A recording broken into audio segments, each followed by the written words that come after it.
حال ہی میں سوئٹزرلینڈ کے فوجی جہاز کے ذریعے مائیکل کو زیورچ پہنچایا گیا تھا، جہاں امریکہ کے ایک سینئر اہلکار نے ان کا استقبال کیا۔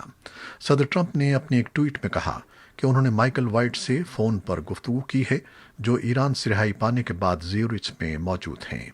ان کے بقول وہ امریکہ کے طیارے میں بیٹھ کر واپس اپنے گھر آ رہے ہیں۔ مائیکل وائٹ کو رہا کرنے پر صدر ٹرمپ نے ایران کا شکریہ ادا کیا اور کہا کہ تہران نے ثابت کیا ہے کہ اس سے معاہدہ ہو سکتا ہے۔ تاہم صدر ٹرمپ نے ایران سے کسی معاہدے کی وضاحت نہیں کی۔ امریکہ نے حال ہی میں 2 ایرانی باشندوں کو رہا کیا ہے، ان میں ڈاکٹر ماجد طاہری اور ایک سائنسداں سائرس اصغری شامل ہیں۔ اصغری تعلیمی ادارے پر امریکہ گئے تھے اور انہیں تجارتی راز چرانے کے الزام میں سن 2016 میں گرفتار کیا گیا تھا۔ قیدیوں کے اس تبادلے پر ایران کے وزیر خارجہ جواد ظریف نے اپنے ایک ٹویٹ میں کہا ہے کہ ڈاکٹر ماجد طاہری اور مائیکل وائٹ جلد اپنے اہل خانہ سے ملیں گے اور پروفیسر سائرس اصغری منگل کو اپنے خاندان سے مل چکے ہیں۔ امریکہ اور ایران کے درمیان قیدیوں کے اس تبادلے پر جواد ظریف نے کہا کہ ایران کے ان تمام قیدیوں کو واپس آنا چاہیے جو امریکہ میں یا امریکہ کی ایما پر کہیں اور یرغمال بنائے گئے ہیں۔ افغانستان کے زابل صوبے میں عہدیداروں نے بتایا ہے کہ شہر صفا ضلع میں طالبان نے گھات لگا کر حملہ کیا ہے، جس میں کم از کم 15 افغان پولیس اہلکار جاں بحق ہو گئے ہیں۔ زابل کے گورنر کے ایک ترجمان گل اسلام سیال نے وائس آف امریکہ کو بتایا کہ کابل قندھار شاہراہ پر پولیس کے امدادی قافلے پر طالبان نے چھپ کر حملہ کیا۔ ان کا کہنا تھا کہ یہ دستہ پولیس کی مدد کے لیے جا رہا تھا۔ اس کے علاوہ طالبان کے خلاف فضائی کارروائی بھی کی گئی ہے۔ ذرائع نے بتایا کہ 12 طالبان جنگجو بھی لڑائی میں ہلاک ہوئے ہیں۔ طالبان نے اس حملے پر کوئی تبصرہ نہیں کیا ہے۔ اور پشاور میں ہمارے نمائندے شمیم شاہد نے بتایا ہے کہ افغانستان سے ملحقہ قبائلی ضلع شمالی وزیرستان میں گھات لگا کر قتل کے واقعات میں تیزی دیکھنے میں آ رہی ہے۔ گھات لگا کر قتل کے تازہ ترین واقعے میں یونیورسٹی آف لاہور کے ایک طالب علم کو میر علی قصبے کے نواحی گاؤں میں نامعلوم افراد نے گولیاں مار کر قتل کر دیا۔ ایک روز قبل اس پنوام تحصیل میں ایک سرکردہ قبائلی رہنما کو بھی نامعلوم افراد نے قتل کر دیا تھا۔ شمالی وزیرستان کے علاوہ دیگر قبائلی علاقوں میں بھی تشدد، دہشت گردی اور گھات لگا کر قتل کی وارداتیں تواتر سے ہو رہی ہیں، جبکہ جنوبی وزیرستان میں امن کمیٹی کو دیے گئے اختیارات سے سیاسی جماعتوں کے کارکن خفا دکھائی دیتے ہیں۔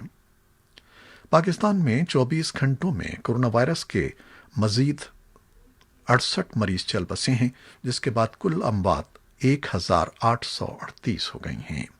پاکستان میں مریضوں کی تعداد 86,657 تک پہنچ گئی ہے، جن میں سے 31,000 سے زیادہ صحت یاب ہو چکے ہیں۔ لاہور کے پبلک پارکس کو آج سے عوام کے لیے کھول دیا گیا ہے۔ بھارت میں کورونا کے مثبت کیسز کی تعداد میں مسلسل اضافہ ہو رہا ہے۔ سرکاری اعداد و شمار کے مطابق بھارت میں 2,26,770 افراد میں کورونا وائرس کی تشخیص ہو چکی ہے، جبکہ اس وبا سے ہلاکتوں کی تعداد 6,348 تک پہنچ گئی ہے۔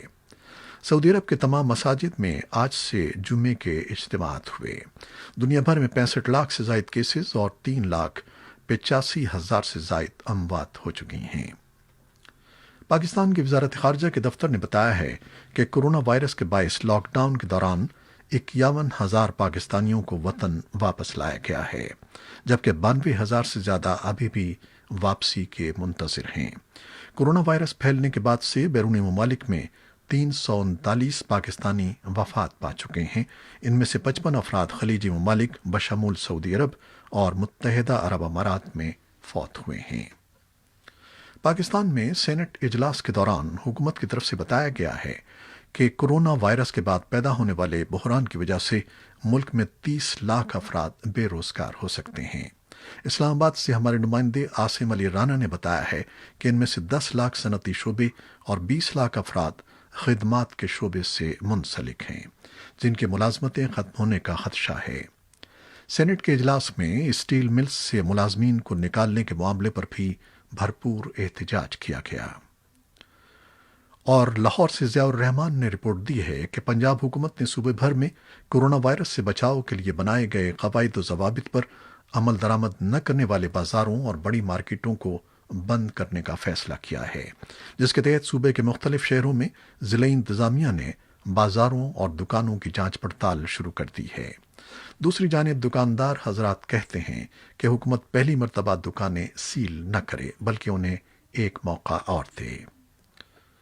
اور کراچی سے محمد ثاقب کی رپورٹ میں بتایا گیا ہے کہ ایک تحقیقی ادارے کی جائزہ رپورٹ میں کہا گیا ہے کہ پاکستان میں تھر پارکر میں کوئلے سے بجلی پیدا کیے جانے کے نئے پلانٹس ملک میں فضائی آلودگی میں اضافے کا باعث بنیں گے، جس سے قریبی آبادیوں میں سانس کے امراض بڑھنے سے آنے والے سالوں میں ہزاروں ہلاکتیں رونما ہو سکتی ہیں۔ تاہم بعض ماہرین کا کہنا ہے کہ پاکستان جیسے خطے میں واقع وہاں کوئلے سے آلودگی کے اثرات کم پائے جاتے ہیں۔ افغانستان میں متنازع صدارتی انتخاب کے بعد صدر اشرف غنی اور ڈاکٹر عبداللہ کے درمیان انتخابی نتائج کے حوالے سے ہونے والے سمجھوتے کے بعد سول سوسائٹی نے دونوں سے مطالبہ کیا ہے کہ وہ عدلیہ کی آزادی کو یقینی بنائیں اور ریگولیٹری اداروں کی نگرانی کریں۔ اس سمجھوتے کے تحت اشرف غنی نے ملک کے صدر کا منصب سنبھالا تھا، جبکہ ڈاکٹر عبداللہ قومی مفاہمت کی اعلیٰ کونسل کے چیئرمین بن گئے۔ ملک کی سول سوسائٹی میں یہ خدشات پائے جاتے ہیں کہ سمجھوتے کے تحت ملک کے دو اعلیٰ ترین عہدے سنبھالنے کے نتیجے میں عدلیہ اور ریگولیٹری اداروں پر سیاسی اثرات گہرے ہو سکتے ہیں، کیونکہ سمجھوتے میں ان کی آزادانہ حیثیت کی کوئی ضمانت نہیں دی گئی ہے۔ انہوں نے کہا ہے کہ اگر ان اداروں پر دوبارہ قبضہ کیا گیا تو ان سے نہ صرف آنے والے دنوں میں ممکنہ اصلاحات کا عمل ضائع ہو سکتا ہے بلکہ ان پر عوام کا اعتماد بھی اٹھ سکتا ہے۔ بدعنوانی سے متعلق قومی سروے کے مطابق حکومت پر عوامی اعتماد کم ترین سطح پر پہنچ گیا ہے اور ملک کی 72% سے زیادہ آبادی کو سرکاری اداروں پر بھروسہ نہیں رہا ہے۔ افغانستان کی وزارت صحت نے ملک کے 14 صوبوں میں گزشتہ 24 گھنٹوں میں کووڈ-19 کے 915 نئے کیسز کی خبر دی ہے۔ ملک میں اب کورونا وائرس سے متاثرہ افراد کی کل تعداد 18,969 ہو گئی ہے۔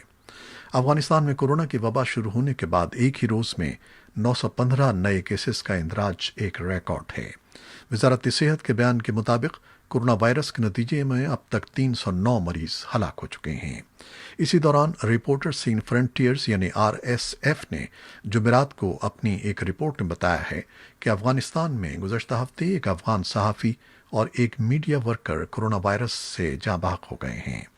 RSF کا کہنا ہے کہ افغانستان میں کورونا وائرس کی وبا شروع ہونے کے بعد سے اب تک کم از کم 70 افغان صحافی اور میڈیا ورکرز وائرس سے متاثر ہو چکے ہیں۔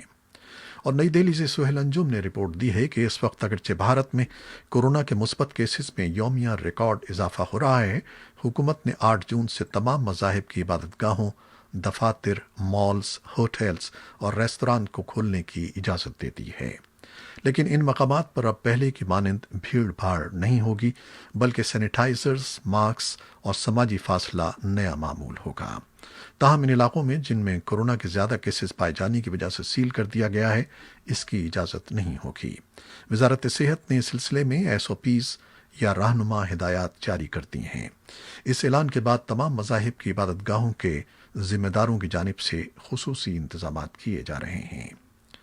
گیوی ویکسین الائنس نے کہا ہے کہ عطیہ دینے والے ملکوں، اداروں اور فلاحی تنظیموں نے سن 2025 تک غریب ملکوں کے عوام کو ویکسین فراہم کرنے کے لیے اسے مجموعی طور پر 8 ارب 80 کروڑ ڈالر دینے کے وعدے کیے ہیں۔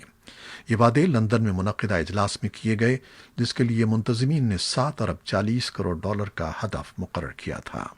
ان رقوم سے دنیا کے غریب ترین ملکوں میں مزید 30 کروڑ بچوں کو خسرہ، پولیو اور خناق سے بچاؤ کی ویکسینز دینے میں مدد ملے گی۔ ویکسین اتحاد نے جمعرات کو یہ بھی بتایا کہ اس نے کرونا وائرس کی ممکنہ ویکسین کے لیے ابتدائی طور پر 26 کروڑ 70 لاکھ ڈالر جمع کیے ہیں۔ اس غرض سے اس کا ہدف 2 ارب ڈالر ہے۔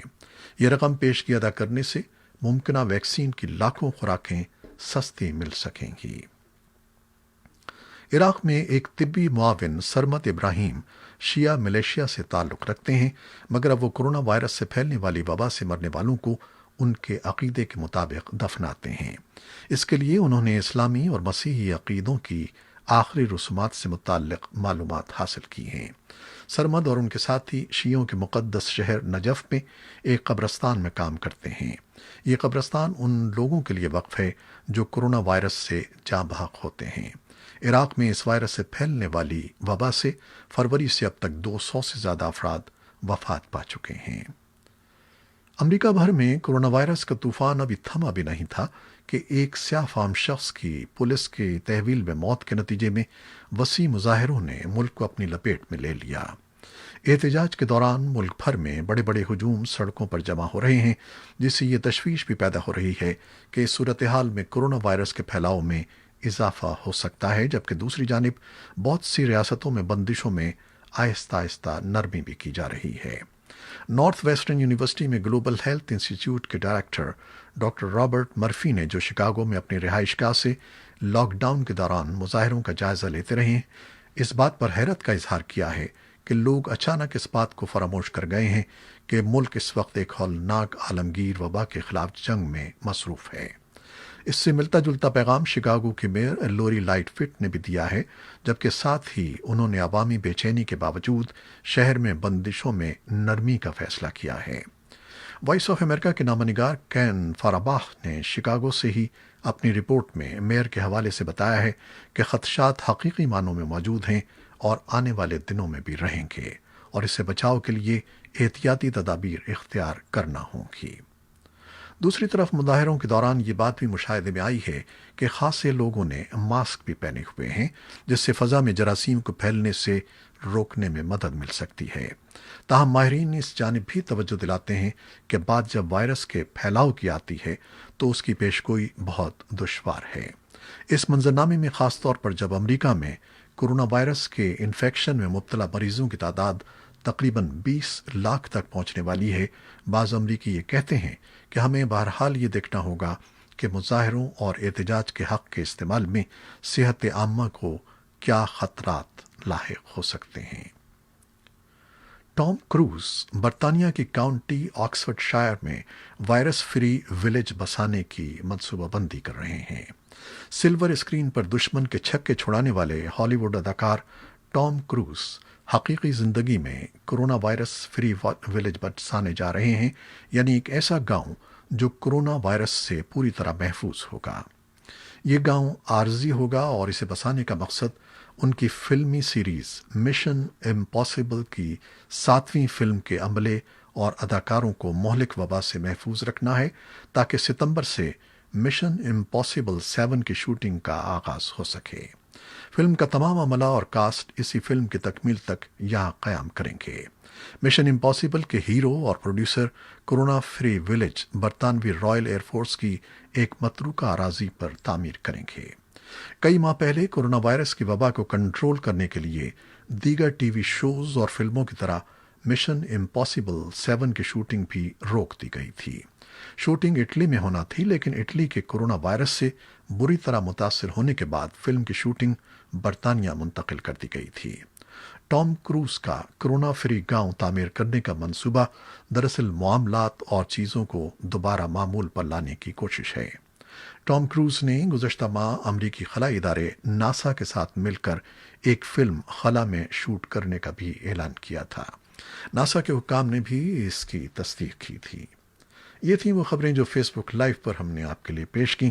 ویب سائٹ اور یوٹیوب پر ہمارا یہ بلیٹن پوسٹ کر دیا جاتا ہے، جسے آپ بعد میں بھی دیکھ سکتے ہیں۔ خالد حمید کو اب اجازت دیجیے گا۔ اللہ حافظ۔